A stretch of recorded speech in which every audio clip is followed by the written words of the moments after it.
Hello, నేను miss రావు. అధికారంలో ఉన్నటువంటి వాళ్ళు సరైనటువంటి సమయంలో సరైనటువంటి నిర్ణయం తీసుకుంటేనే దాని రాజనీతిజ్ఞత అంటారు. మరి ఇప్పుడు చంద్రబాబు నాయుడు గారు రెవెన్యూ శాఖలో జరిగినటువంటి అవినీతి మీద ఎలాంటి నిర్ణయం తీసుకోబోతూ ఉన్నారు?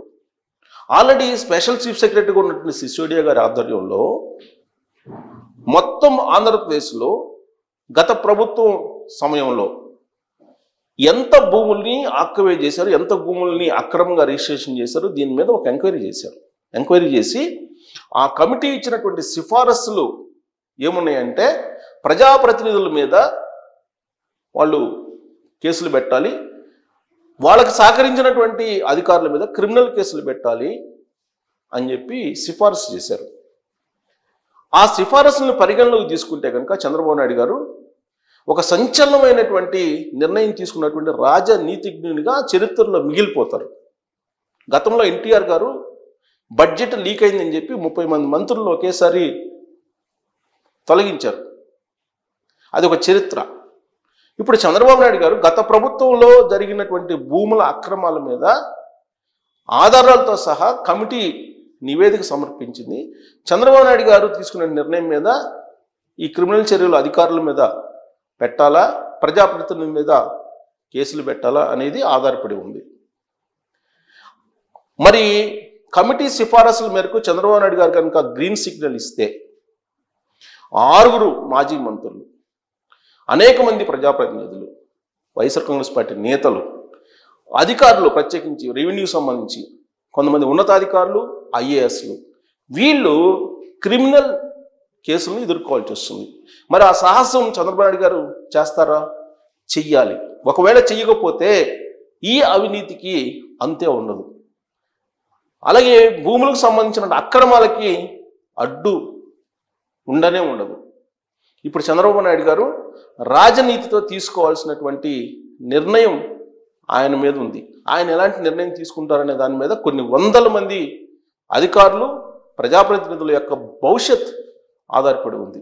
అలాగే ఆంధ్రప్రదేశ్ భవిష్యత్తు కూడా ఆధారపడి ఉంది.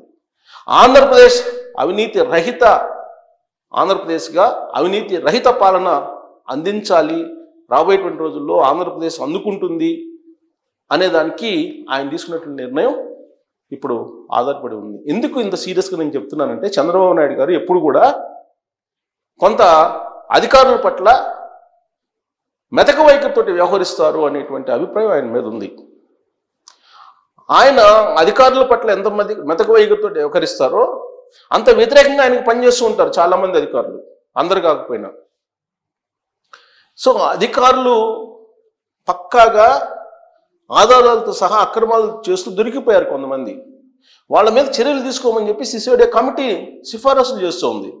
సిఫారసులు చేసినప్పటికీ వాళ్ళ మీద ఏసీబీ కేసులు, విజిలెన్స్ విచారణ, లేదంటే క్రిమినల్ కేసులు పెట్టకపోతే చంద్రబాబు నాయుడు గారికి ఒక మచ్చగా మిగిలిపోయేటువంటి అవకాశం ఉంది పరిపాలనలో. సో అందుకే ఆయన సరైన సమయంలో సరైన నిర్ణయం తీసుకుంటారు అనేటువంటి ఒక అభిప్రాయం, ఒక విశ్వాసం ప్రజలకి ఉంది, ఆంధ్రప్రదేశ్ ప్రజలకి. రాష్ట్ర వ్యాప్తంగా 4 లక్షల ఎకరాలకు పైగా మిస్ అయిందని చెప్పి ప్రచారం జరిగింది. తెలుగుదేశం పార్టీకి సంబంధించినటువంటి లీడర్లే చెప్పారు, చంద్రబాబు నాయుడు గారు స్వయంగా చెప్పారు. మరి రెవెన్యూ శాఖలో 2 డిజిట్స్కి దాటిపోయింది అవినీతి అని చెప్పి చంద్రబాబు నాయుడు గారే చెప్పారు. మరి అలాంటి విభాగం అవసరమా? అలాంటి విభాగంలో సంస్కరణలు తీసుకోవాల్సిన అవసరం ఉంది కదా. అసలు ఆ శాఖనే రద్దు చేసి సంస్కరణలు చేపట్టాలి కదా. ఈవెన్ తెలంగాణ ముఖ్యమంత్రిగా ఉన్నప్పుడు కేసీఆర్ గారు విఆర్ఓల్ని తీసేశారు, విఆర్ఓ వ్యవస్థనే తీసేశారు. అలాంటి నిర్ణయం తీసుకోకపోయినప్పటికీ రెవెన్యూ శాఖలో సంస్కరణలు తీసుకురావాలి. ఎన్టీ రామారావు గారు ఏ విధంగా అయితే పటేల్ పట్వారీ వ్యవస్థను రద్దు చేశారో, మండల వ్యవస్థను తీసుకొచ్చి ప్రజలకు పాలన దగ్గర చేశారో, అలాంటి సంస్కరణల దిశగా రెవెన్యూ శాఖను ప్రక్షాళన చేయాల్సిన అవసరం ఉంది. రెవెన్యూ శాఖలో జరుగుతున్నటువంటి అవినీతి మరే శాఖలో ఉండదు. అన్ని శాఖల్లో ఉంటుంది, కానీ అత్యధికంగా సింహభాగం అవినీతి రెవెన్యూ శాఖలో జరుగుతుంది. ఎందుకనంటే మనం ఈ డేటాను కనుక చూస్తే ఎంత అవినీతి జరిగింది ఆ శాఖలు అనేది చెప్పొచ్చు. మొత్తం ఆంధ్రప్రదేశ్లో 2019 నుంచి 2024 మధ్యలో ప్రీ హోల్డ్ చేసినటువంటి భూములు ఎంతో తెలుసా? ప్రీ హోల్డ్ భూములు 13,59,000 ఎకరాలు. 13,59,000 ఎకరాలు ప్రీ హోల్డ్ చేశారు. ఈ ప్రీ హోల్డ్ చేసిన దాంట్లో ప్రీ హోల్డ్ నుంచి ఉపశమనం కల్పించారు. ఉపశమనం, ప్రీ హోల్డ్ నుంచి ఉపశమనం కలిగించినటువంటి తీసేసినాయి. ఉపశమనం అంటే లేదా తొలగింపు అనుకోండి. తొలగింపు, ప్రీ హోల్డ్ నుంచి తొలగింపు చేసినటువంటి భూములు ఎన్నో తెలుసా? 5,74,000 ఎకరాలు. 5,74,000 ఎకరాలను ప్రీ హోల్డ్ చేశారు. ప్రీ హోల్డ్ చేసి ఇష్టానుసారంగా వాళ్ళు రిజిస్ట్రేషన్ చేయించుకుని అక్రమాలకు పాల్పడ్డారు. దీంట్లో ప్రీ హోల్డ్ చేసి రిజిస్ట్రేషన్ చేసుకున్నటువంటి భూములు, రిజిస్ట్రేషన్ చేయించుకున్నటువంటి భూములు రిజిస్ట్రేషన్ చేశారు. దీంట్లో ఎంత? 25,000 ఎకరాలు రిజిస్ట్రేషన్ చేశారు. 25,000 ఎకరాలు రిజిస్ట్రేషన్ చేయించుకున్నారు. దీంట్లో అక్రమంగా చేసినవి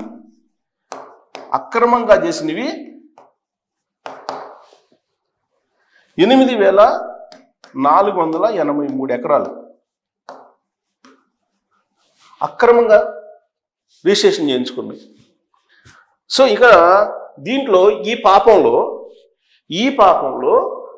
మంత్రులు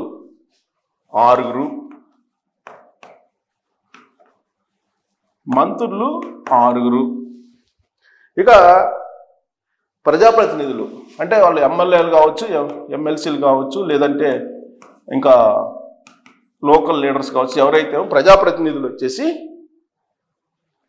42 మంది ఇన్వాల్వ్ ఉన్నారు. దీంట్లో 42 మంది ప్రజాప్రతినిధులు ఉన్నారు. ఇక నేతలు అన్ని చిన్న నేతలు, గ్రామ స్థాయి, మండల స్థాయి నేతలు ఉంటారు కదా, వీళ్ళు ఎంపీటీసీలు, జడ్పీటీసీలు ఇలాంటి వాళ్ళు నేతలు వచ్చేసి 120 మంది ఇన్వాల్వ్ అయినారు. 120 మంది ఇన్వాల్వ్ అయినారు. ఇక డిప్యూటీ కలెక్టర్లు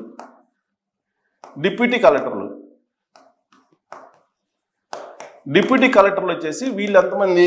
డిప్యూటీ కలెక్టర్లు 22 మంది ఇన్వాల్వ్ అయినారు. ఎంఆర్ఓలు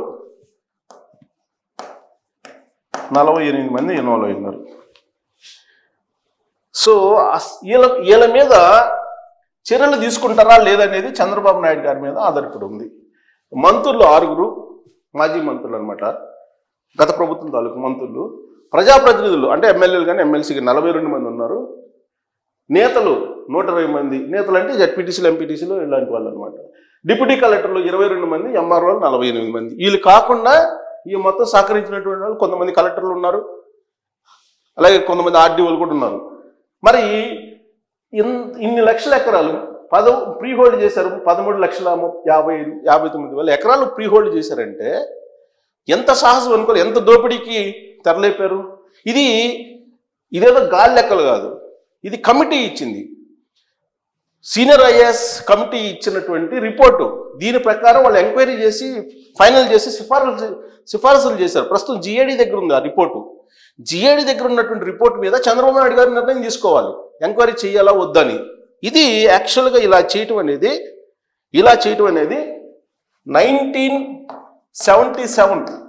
1977 అసైన్డ్ భూముల చట్టం ఉంది.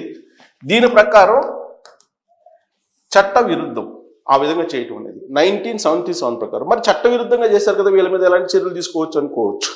ఆ చర్యలు తీసుకోవడానికి కూడా చట్టాన్ని ఉంది. ఏముంది? ఈ చట్టం 1905 ప్రకారం ఈ ఆక్రమిత చట్టం, భూముల ఆక్రమిత చట్టం 1905 ప్రకారం ఏం చేయాలంటే వీళ్ళ మీద క్రిమినల్ కేసులు పెట్టచ్చు. వీళ్ళ మీద క్రిమినల్ కేసులు. ఇది కూడా ఆ కమిటీ చెప్పింది ఎలాంటి పనిష్మెంట్ కింద వీళ్ళని చేయొచ్చు అని కూడా. అలాగే ఏసీబీ,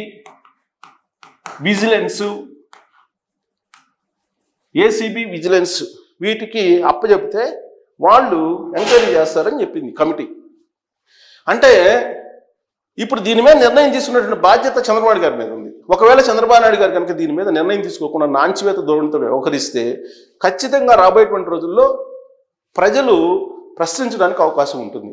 బహుశా ఆ అవకాశం ఇవ్వకుండా చంద్రబాబు నాయుడు గారు ఆ కమిటీ ఇచ్చినటువంటి రిపోర్ట్ని బేస్ చేసుకుని వీళ్ళ మీద క్రిమినల్ కేసులతో పాటు ఏసీబీ అలాగే విజిలెన్స్ అండ్ ఎన్ఫోర్స్మెంట్కి కనుక అప్పచెప్తే వాళ్ళ మీద కేసులు పెట్టి వాళ్ళ ఆస్తులు ఎంత ఉన్నాయి ఏంటి అనేది ఎంక్వైరీ చేస్తారు. ఇది చేయకపోతే రాష్ట్రంలో రాబోయేటువంటి రోజుల్లో రెవెన్యూలో అవినీతి తగ్గదు. అసలు రెవెన్యూ శాఖ ఇప్పుడు వీళ్ళందరి మీద చర్యలు తీసుకుంటే రెవెన్యూ శాఖ ఆల్మోస్ట్ క్లోజ్ అయిపోతుంది. సో కాబట్టి అసలు రెవెన్యూ శాఖనే రద్దు చేసేసి దాన్ని మరొక రూపంలో తీసుకురావడం బెటర్ ఏమో, సంస్కరణలు చేసి. అలాంటి పరిస్థితి ఉంది. ఇంతమంది ఇన్వాల్వ్ అయి ఉన్నారంటే మళ్ళీ కలెక్టర్లు ఉన్నారు కొంతమంది, ఓన్లీ ఎంఆర్ఓలు డిప్యూటీ కలెక్టర్ వరకే ఇచ్చారు. ఎంఆర్ఓలు డిప్యూటీ కలెక్టర్ అంటే దాదాపు 60-70 మంది ఉన్నారు వీళ్ళే. ఇంకా పొలిటీషియన్స్ వాళ్ళు, సరే వాళ్ళు ఎలాగో దొరకరు, అందుకే వాళ్ళ మీద ఇప్పుడు క్రిమినల్ కేసులు పెట్టుకోవచ్చు. వాళ్ళ మీద ఎంప్లాయీస్ మీద కూడా కేసులు పెట్టచ్చు. వీళ్ళ మీద ఏసీబీ అలాగే విజిలెన్స్ అండ్ ఎన్ఫోర్స్మెంట్ వేయచ్చు ప్రజాప్రతినిధుల మీద. సో ఈ డేర్షిప్ కనుక చంద్రబాబు నాయుడు గారు తీసుకోకపోతే ఆంధ్రప్రదేశ్ ప్రజలకు ఏదైతే చెప్పారో 2024 ఎన్నికలకు ముందు అదంతా కూడా కేవలం రాజకీయపరమైన ఆరోపణలు అని చెప్పి భావించడానికి అవకాశం ఉంది. కాబట్టి ఇలాంటి పరిస్థితుల్లో చంద్రబాబు నాయుడు గారు ఎలాంటి నిర్ణయం తీసుకునే అవకాశం ఉంది అనే దాని మీద మీరు కామెంట్ చేయొచ్చు. Thank you.